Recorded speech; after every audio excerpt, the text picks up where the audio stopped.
Thank you very much. Thank you. Thank you. It's beautiful.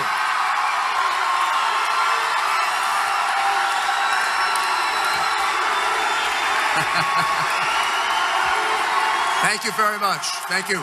Thank you.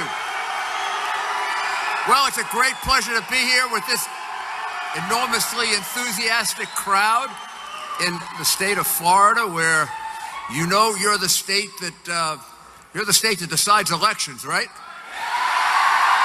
And you're going to decide this election, aren't you? For whom? That's right. And there's a reason for that, because our country is headed in the wrong direction. You know that. We just left a group of police officers and firefighters, and they told me some things that I probably knew, but they reminded me of them. You know, this year, in the first half of this year, one of the sheriffs told us that there's been a 78% increase in the number of police officers that have been shot. The head of one of the fire departments in this area told us that firefighters and paramedics are now shot at because of their uniforms, because of the uniforms they wear. You realize what that means? Last year was the largest increase in homicide in America in the last 41 years. You know where this disrespect for law and order, where this disrespect for the police, you know where it starts? It starts at the top. Before I became mayor, I used to have firefighters shot at when they were going to fires. Can you believe that? In Washington Heights, firefighters were shot at going to fires, trying to save people whether they were white or black or Hispanic or whatever race, religion, ethnic background. Firefighters don't take a survey before they go into a fire and ask, oh, is there a white person in there? Or is there an Italian person in there? Or is there a German person in there? Or they just go in and they save you. And why are these people shooting at them? Because from the very top, there has been created a disrespect for law and order, a disrespect for the police, a disrespect for the uniform, and a disrespect for the flag of the United States of America.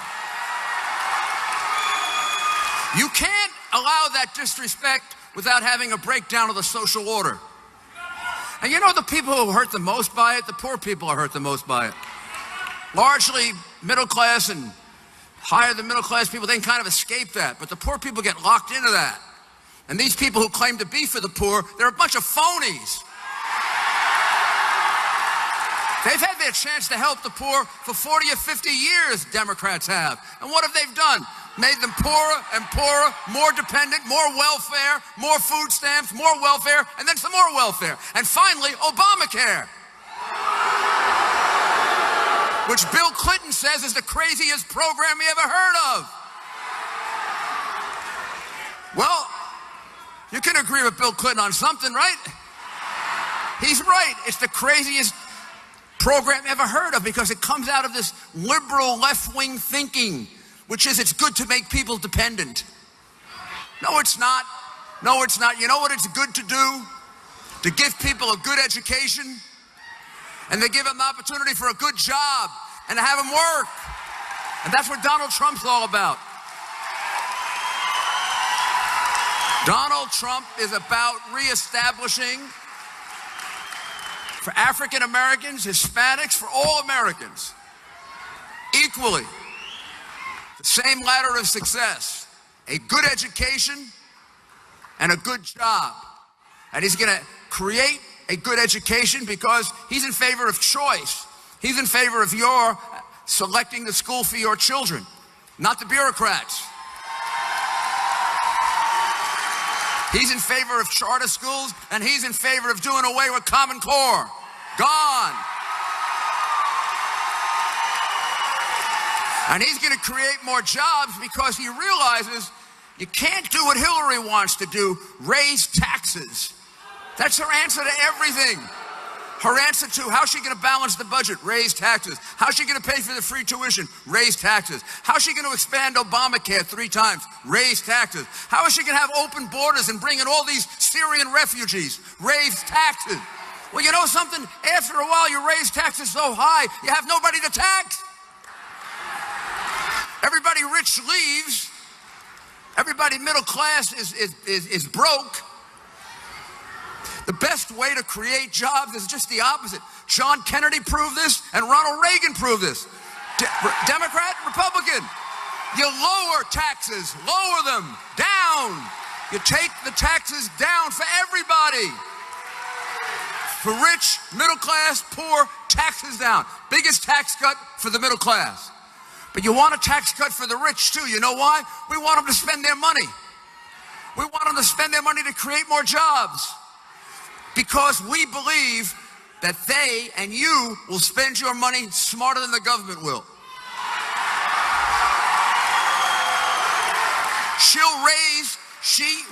I guarantee you 1 year from now, if she's president, 20% more will be coming out of your pocket. Right out of your pocket. Right to her. And if Donald Trump is president, there'll be 20% more in your pocket.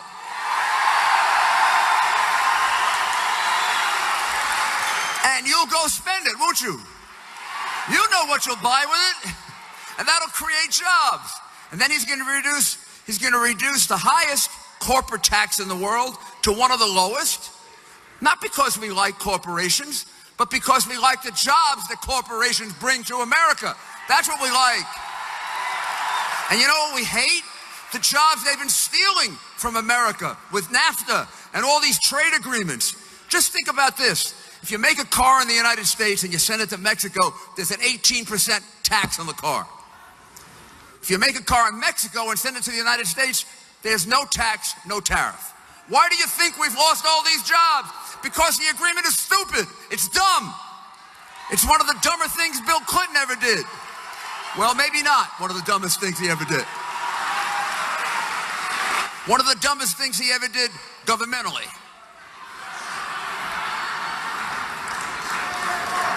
Donald Trump will renegotiate NAFTA. We'll be on a level playing field. If they charge a tax, we charge a tax. If they don't want to charge a tax, we won't charge a tax. But we'll be on a level playing field.